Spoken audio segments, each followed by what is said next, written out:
signe indiquant que vous pourriez avoir besoin d'un traitement psychologique. Nous tous, les humains, traversons des périodes où nous ressentons des pressions psychologiques de diverses formes et intensités.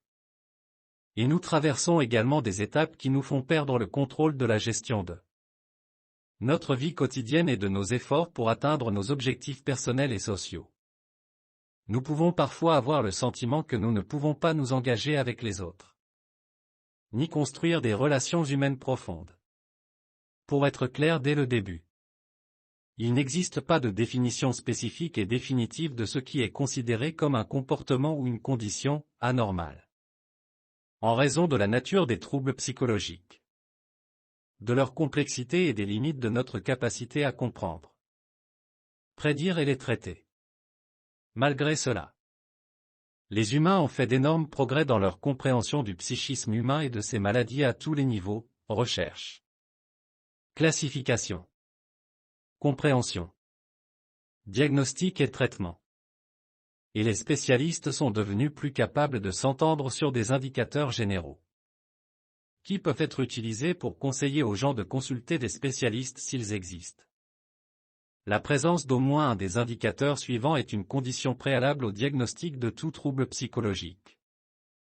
1. Une perturbation ou une détérioration générale de la vie d'une personne et de ses rôles et fonctions habituels. Pratiquement ou socialement, dysfonction. 2. Un sentiment subjectif de détresse ou de souffrance psychologique auquel on ne peut pas gérer ou s'adapter intérieurement, détresse. 3. Un danger pour lui-même ou pour autrui, danger.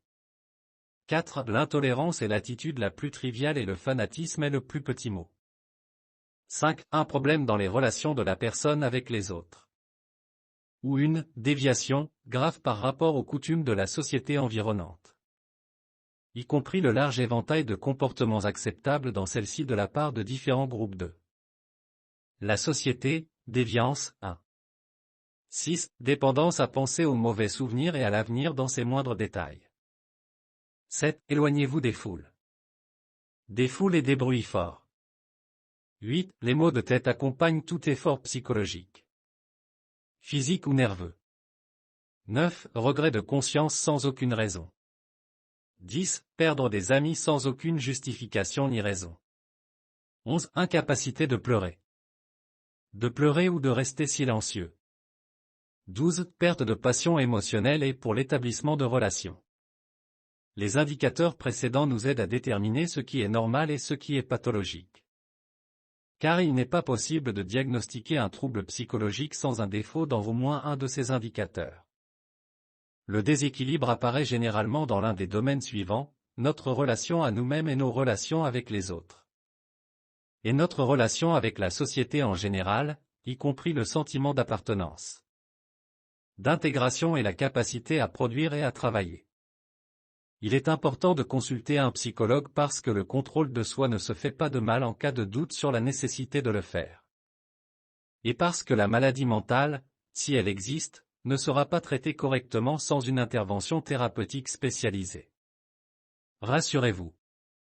Le soulagement est plus proche que vous ne le pensez. Et vous êtes plus proche du soulagement aujourd'hui qu'hier. Une bonne nouvelle est en route vers vous. Le rétablissement. Le soulagement de la détresse. Une bonne nouvelle. La rencontre de vos proches. Tous viendront à vous. Si Dieu le veut. Soyez optimistes quant au meilleur.